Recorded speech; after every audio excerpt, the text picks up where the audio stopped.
మొదటి సమూయేలు గ్రంథము 12వ అధ్యాయము 15వ వచనాన్ని చూడండి.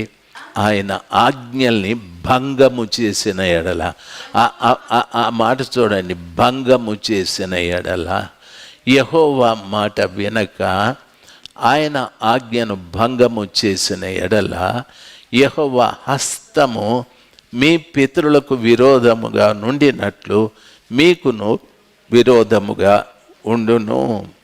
దేవుని హస్తము మీ పితరులకు విరోధంగా ఉండినట్లు మీకును విరోధముగా ఉండును.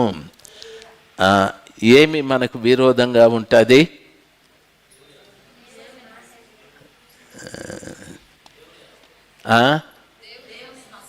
దేవుని హస్తము మీ పితరులకు విరోధంగా ఉన్నింది. ఆ హస్తమే మన పితరులను విడిపించాలి. ఐగుప్తు బానిసత్వము నుండి ఆ హస్తమే విడిపించాలి. ఆయన ఆజ్ఞను భంగము చేసిన కారణాన ఆ హస్తమే వాళ్ళకు విరోధంగా నిలబడ్డది. విరోధంగా నిలబడి వాళ్ళ జీవితంలో దరిదాపు అనేక మంది చనిపోతూ వచ్చారు. అనేక మంది 40 సంవత్సరాల ఒక సుదీర్ఘ ప్రయాణంలో 6 లక్షలకు పైగా బాగా నడవగలిగిన వారు, మొత్తము జనాభా 20 లక్షలకు పైగా.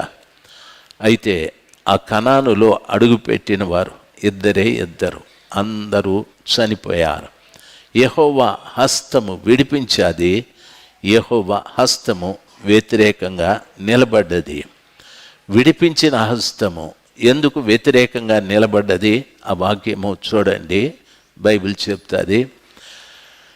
యెహోవా మాట వినక ఆయన ఆజ్ఞను భంగము చేసిన ఎడల, యెహోవా మాట వినక, చాలా మంది దేవుని మాటలు వినరు. వినినట్టే ఉంటారు, వినరు. వినినట్టే ఉంటారు, పాటించరు. యెహోవా మాట వినకపోతే బైబిల్ సెలవిస్తుంది, ఆయన ఆజ్ఞను భంగము చేసిన ఎడల్లా. అంటే దేవుని మాట వినని ప్రతివాడు దేవుని ఆజ్ఞను భంగము చేసి, వినాల కమలమ్మ, దేవుని ఆజ్ఞను భంగము చేసి. భర్త అంటాడు, ఏమేవు ప్రార్థన చేసుకో, నీకు అవకాశం ఉంటే తిను, ఆ తరువాత ఏమన్నా డబ్బులు కావాలన్నా ఇందా కొనుక్కో, పక్కింటికి పోయినావా పక్కలు ఎరగొడేస్తాను అంటాడు. పక్కింటికి పోతే పక్కలు ఎరగొడేస్తాను. ఏమండి ఎందుకండి ఆ సోది మాటలు నాకు వదిలిపెట్టి నేను చెప్పింది చెయ్యి. దాన్ని ఏమంటారంటే, భార్యకు ఒక ఆజ్ఞ ఇచ్చాడు. ఎవరు? భర్త. ఈ పిచ్చి మగందే వాడు డ్యూటీ నుండి వచ్చే లోపల ఆ ఇంట్లో కూర్చొని చచ్చింది. ఏ ఇంటికి పోవద్దన్నాడో ఆ ఇంట్లో ఉంది. ఆ ఇంట్లో ఉంటే వాడు అంటాడు, అట్లా ఇట్లా తిరిగి ఉంటే పక్కింటి మీ ఇంటి ఆయన వచ్చినాడు, పోయే అని ఇది పరిగెత్తుకొని వచ్చింది తెక్కది. ఏమండి ఎక్కడికే పోయింది అని, దాదాబా బాబా ఏందే ఎక్కడ పోయింది, మొదటి తలుపు తెరు అంటాడు. తలుపు తెరుస్తానే మేడ మీద లాగొకటి కొడతాడు. నట్టింట్లో పోయి బార్లు పడుతుంది. ఎందుకండి కొట్టేది? ఏం చెప్పినా నీకు నేను పోయేటప్పుడు? ఏం చెప్పినా? ఆ ఇంటికి పోవద్దంటివి, నువ్వేం చేసినావు? పోయినాను అంటే ఆజ్ఞని భంగపరిచినందువలన మొగుడు తుక్కుగా పక్కలు ఎరగొట్టినాడు. పొద్దున ధర్మాసుపత్రుల్లో ట్యూబులు పెట్టుకొని పడుకో ఉంటుంది. ఆజ్ఞని అతిక్రమించినందువలన దేవుని వాక్యం సెలవిస్తుంది, ఆజ్ఞని అతిక్రమించుట సరే, దేవుని మాట వినకుండా తిరగబడుట వలన ఆజ్ఞని భంగము చేయడము. ఆజ్ఞని ఏం చేయడము చెప్పాలి? ఆజ్ఞని ఏం చేయడము? భంగము చేయడం. దేవుని మాట వినకుండా తిరగబడినందువలన ఆజ్ఞని మీరు భంగము చేశారు అని చెప్పి నా హస్తము మీకు విరోధంగా నిలబడుతుంది అని చెప్పారు. బాగా వినాలి. దేవుని మాట సమ్మతించి మనము వింటే మీరు భూమి మీద మంచి పదార్థములను అనుభవిస్తారు అని చెప్పాడు. మంచి పదార్థాలు అనుభవిస్తారు.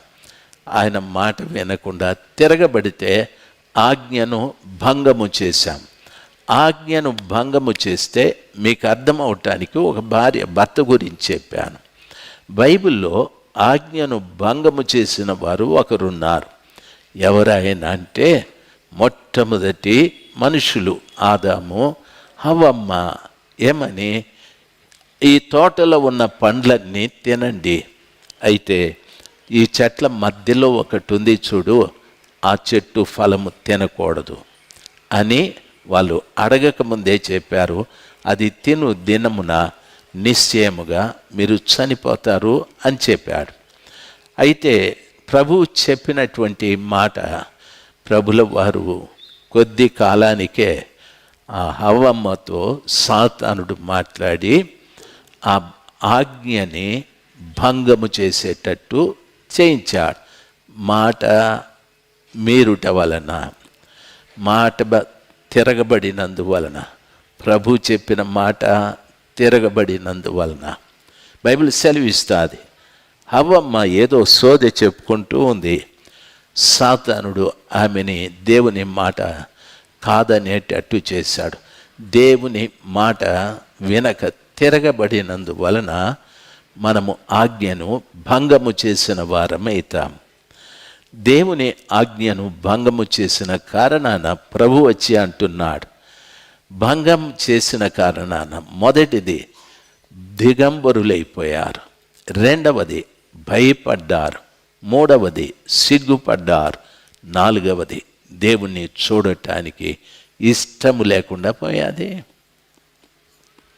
దయచేసి గమనించాలి. మనం చేసేవన్నీ మంచివేనా? మనం మాట్లాడేటివి మంచివేనా? లేకపోతే మనం చేసే స్నేహాలు మంచివేనా? ప్రతి ఒక్కటి మనము గమనించాలి. ఎందుకు అంత కేర్ ఎందుకు తీసుకోవాలి? ఒక రోజున నువ్వు పరలోకంలోకి వెళ్ళాలి కాబట్టి. నరకంలోకి వెళ్ళాలి అనుకుంటే ఏం కేర్ తీసుకొని అవసరం లేదు. తాగేసి కూడా ఇక్కడికి వచ్చి కూర్చోవచ్చు, లేకపోతే ఏదో ఇంకొక తప్పు చేసి కూడా ఇక్కడ వచ్చి కూర్చోవచ్చు. ఎవరు నిన్ను అడిగేవాళ్ళు లేరు. అయితే బైబిల్లో ప్రభు మాత్రం కొన్ని కండిషన్స్ చెప్తాడు. ఆయన మీరు సమ్మతించి నా మాట వినండి, మీరు సమ్మతించి నేను మాట్లాడే మాట మీకు సమ్మతం కావాలా? అవును ప్రభా, మీరు చెప్పిన మాట మంచిది, నేను వింటున్నాను, నేను విని లోబడతాను అంటే ఆయన అంటాడు, మీరు సమ్మతించి నా మాట వినిన ఎడల మీరు భూమి మీద మంచి పదార్థములను అనుభవించారు. అంటే దాని అర్థం ఆయన మాట నేను వింటే ఈ భూమి మీద మంచి పదార్థాలు ఆయన నాకు ఇస్తాడు. నేనేమి ప్రయాసపడాల్సిన పని లేదు. నీవేమి ప్రయాసపడాల్సిన పని. నా దరిద్రం తొలగించు ప్రభా, నాకు అదివ్వు ప్రభా, ఇదివ్వు ప్రభా, ఎంఆర్ఓ మనసు మార్చు ప్రభా, బ్యాంక్ మేనేజర్ మనసు మార్చు ప్రభా, నాయన ఇది ప్రభా, అది ప్రభా. దయచేసి గమనించవలసిన విషయం, నా దేవుడు మంచి పదార్థములను నీకు ఇస్తాడు. అనుభవించేటివే. నీవు వాటిని ఇటువంటిది ఎందుకు నాకు అని అనకూడదు. దేవుని పిల్లలుగా మీకు నా మనవి, ఆయన ఎటువంటి వాడంటే మనము అడిగిన వాటికంటే ఊహించిన వాటికంటే అత్యధికముగా దయచేయు దేవుడు. అత్యధికముగా దయచేసే దేవుడు. అత్యధికంగా దయచేసే దేవుడు. ఆయన ఇచ్చే ప్రతి ఒక్కటి నేను అనుభవించేటట్టుగానే ఇస్తాడు. ఆయన ఇచ్చేది నేను అనుభవిస్తూ చెడిపోయేటివి ఉండవు. ఆయన ఇచ్చేటివి అవి చెడిపోయేటివి ఉండవు. అది నీ ఉద్యోగం కావచ్చు, నీ వ్యాపారం కావచ్చు, నీ వ్యవసాయం కావచ్చు, నీ ఏదైనా కానీ అయితే ఆ కృపగల దేవుడు అంటాడు, సమ్మతింపక తిరగబడిన ఎడల. నేను మాట్లాడుతూ ఉన్నా, మీరు ఎంతకాలమైంది బాబు ప్రభుని నమ్ముకొని అంటే ఒకరంటారు 5 సంవత్సరాలు, 10 సంవత్సరాలు, 15, 20 సంవత్సరాలని అంటారు. అయితే ఇన్ని సంవత్సరాల నుండి మీరు ఆయన మాట సమ్మతించి వినుంటే మంచి పదార్థాలు మీరు అనుభవించేటట్టు ప్రభు సాయం చేస్తాడు. ఆయనే ఇస్తాడు. సార్, ఆయన ఇచ్చే మంచి పదార్థాలు చూడండి, నేను ఎవరిని మోసం చేయక్కర్లేదు, ఎవరిని అన్యాయం చేయక్కర్లేదు, ఏ ఇంట్లోనూ దొంగతనం చేయక్కర్లేదు, ఎక్కడ అబద్ధం చెప్పక్కర్లేదు, ఎక్కడ ఎవరికి అన్యాయం కీడు చేయాల్సిన పని లేదు. నా దేవుడు ఎటువంటి వాడంటే ఆయన అంటాడు, ఈ ప్రపంచమే నాది, ఈ భూమి ఆకాశములను కలుగజేసిన వాడును నేనే అని చెప్పి, నేను లేకుండా ఏది కలగలేదు, ఉన్నవైనా రానున్నవైనా ప్రతి ఒక్కటి నా మూలాన్నే కలిగాయి. ఈ పర్వతముల మీద వేల కొలది పశువులు నావే, ఈ బంగారము నాదే, ఈ వెండి నాదే, సమస్తము నావే అని ప్రభు సెలవిచ్చాడు. సార్, పశు సంపద దేవుడిస్తాడు, బంగారము దేవుడిస్తాడు, సార్ వెండి దేవుడిస్తాడు. ఇవన్నీ ఆయన దగ్గర ఉండేటివి. బైబిల్ సెలవిస్తాడు. ఆయన అంటాడు, లోకం ఇచ్చినట్టు కాదు, నా సమాధానం ఇస్తాను మీకు. సమాధానం ఇచ్చువాడు ఆయనే. సమ్మతించి ఆయన మాట వింటే బైబిల్ ఈ రీతిగా సెలవిస్తుంది. దేవుని వాక్యం చెప్పిన మాట మనము సమ్మతించి ఆయన ఆజ్ఞల్ని అనుసరించిన ఎడల ఐగుప్తీయులకు కలగజేసిన రోగములలో ఏది మీ మీదికి రానియను, అయినా మిమ్మల్ని స్వస్థపరచు యెహోవాను నేనే, రోగములను కూడా రానివ్వనని ప్రభులు వారు చెప్తూ ఉన్నారు. రోగాలు ఎవరికంటే ఐగుప్తీయులకు, ఇజ్రాయిలు ప్రజలకు వ్యతిరేకంగా ఉన్న ఐగుప్తీయుల కొరకు రోగాలను దేవుడు కలగజేశాడు, కానీ ఇజ్రాయేలీయులకు కాదు. ఎందుకు ఇజ్రాయేలీయులకు రోగాలు తెగుళ్ళు వచ్చాయంటే ఆయన మాట సమ్మతించి వినకపోవట వలన. దయచేసి ఎంతమంది వింటా ఉన్నారో ఒకసారి గట్టిగా హల్లెలూయా చెప్దాం, గట్టిగా చప్పట్లు కొడదాం. హల్లెలూయా.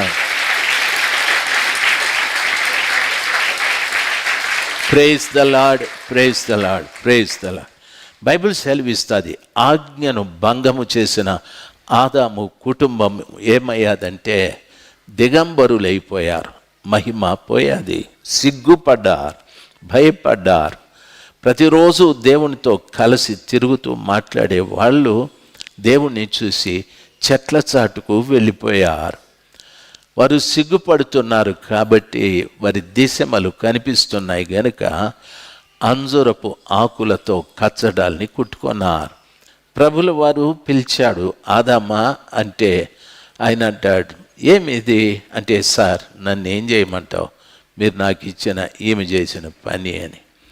ఏమ్మా హవ్వమ్మా అంటే, సార్ నన్ను ఏం చేయమంటావు, వాడు చేసిన పని అని పాము చూపించినాడు. వాడు చేసిన పనిలో ఆయన లోపల మనోడు వచ్చినాడు. దయచేసి గమనించాల్సింది, దేవుని వాక్యం సెలవిస్తుంది, పాము చేసిన పని అని చెప్తాది. సైతాను ప్రభు ఏమీ అడగలేదు, సైతాన్ని ప్రభు ఏమీ అడగలేదు. సైతాన్ని అడగడు, సైతాను చేత మోసపోయిన నిన్ను అడుగుతాడు, నన్ను అడుగుతాడు. సైతాన్ని ఏమీ అడగడు, ఎందుకంటే వాడు ఆది నుండి మోసగాడే కాబట్టి వాడు నాశనం చేసే నేచర్ వానికి ఉంది.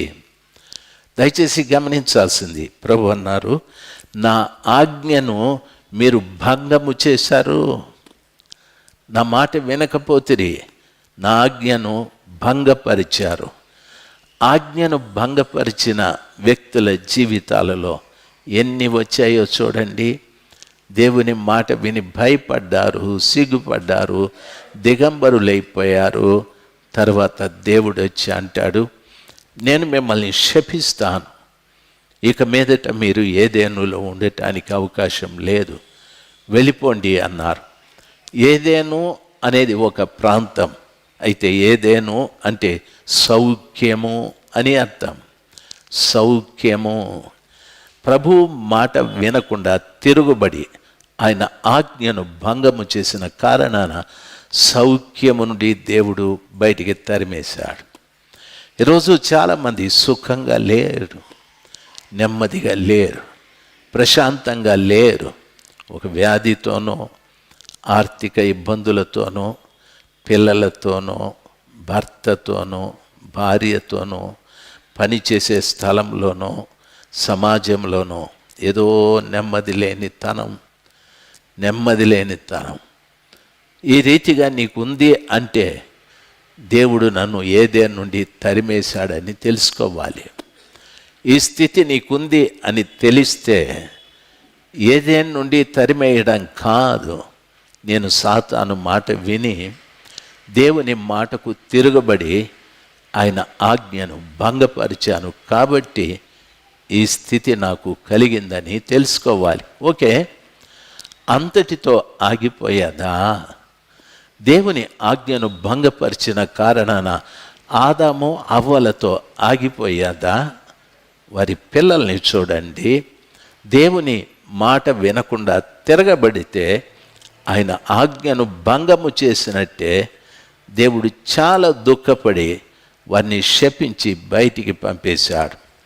బయటికి పంపిన తరువాత వారు దిశమలతో వెళ్ళారు.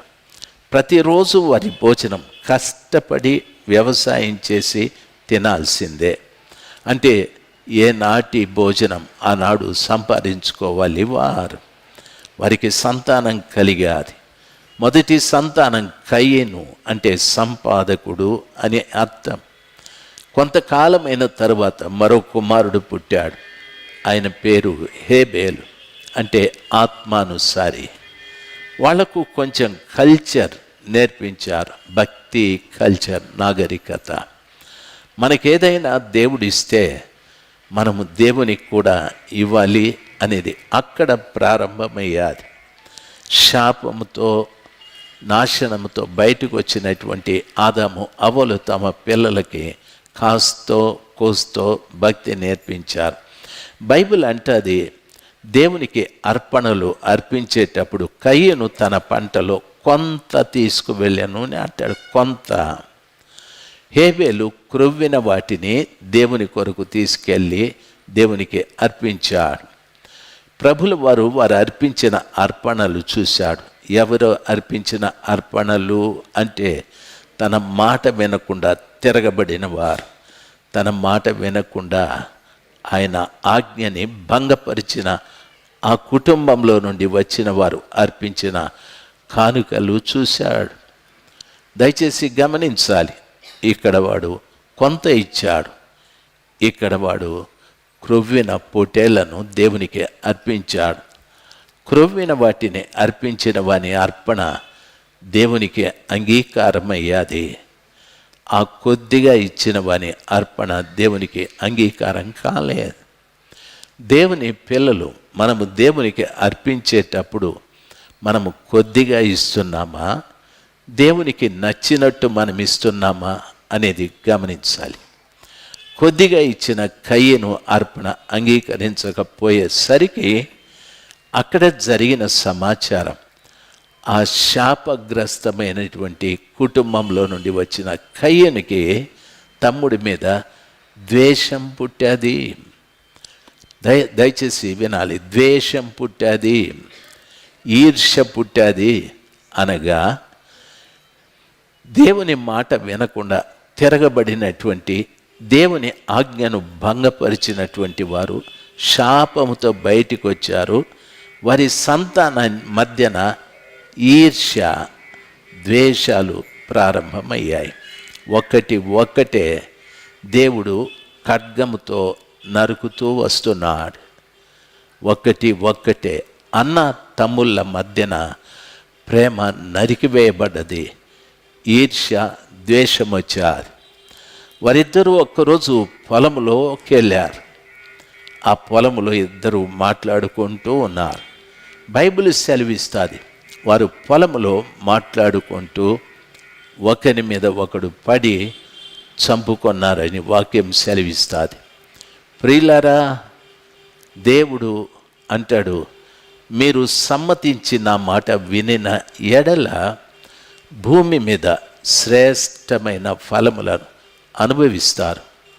మీరు సమ్మతించక నా మాట తిరుగుబడిన ఎడల నా ఆజ్ఞను భంగము చేసిన వారు. అందుకని నేను ఖడ్గమును అప్పగిస్తాను అని చెప్పాడు. ఆదాము అవ్వల మధ్యన దేవునితో సంబంధం పోయాది.